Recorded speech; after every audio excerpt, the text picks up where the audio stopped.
ఏపీలో తీవ్ర విషాదం నెలకొంది. రాయలసీమలోని మాజీ ఎమ్మెల్యే కన్నుమూశారు. ప్రజాసేవ చేసిన నాయకుడు ఇక లేరు అనే వార్త ఒక్కసారిగా అందరినీ తీవ్ర విషాదంలో నెట్టింది. రాజంపేట మాజీ ఎమ్మెల్యే కసిరెడ్డి మదన్ మోహన్ రెడ్డి. ఆయన వయసు 77 సంవత్సరాలు. రాజకీయంగా చాలా యాక్టివ్గా ఉండేవారు ఆయన. అయితే సోమవారం ఆయన కన్నుమూశారు. 1989లో నిర్వహించిన సార్వత్రిక ఎన్నికల్లో కాంగ్రెస్ పార్టీ తరఫున ఆయన పోటీ చేసి తెలుగుదేశం పార్టీ అభ్యర్థి కొండూరు ప్రభావతంపై సుమారు 10,000 ఓట్ల మెజారిటీతో ఆయన గెలుపొందారు. రాజకీయంగా చాలా కీలకంగా ఉండేవారు ఆయన.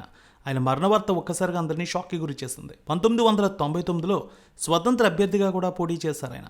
2009 ఎన్నికల్లో తెలుగుదేశం పార్టీలో చేరి టీడీపీ తరపున పోటీ చేశారు. ఇక తర్వాత పలు రాజకీయ కారణాలతో 2019లో వైసీపీలో చేరారు. ఇక అప్పటి రాజకీయ పరిస్థితుల్లో 2019లో వైసీపీలో చేరారు. ఇక ఎన్నికల్లో ప్రచారంలో కూడా పాల్గొన్నారు. తర్వాత వయోభారంతో రాజకీయాలకు దూరంగా ఉంటున్నారు.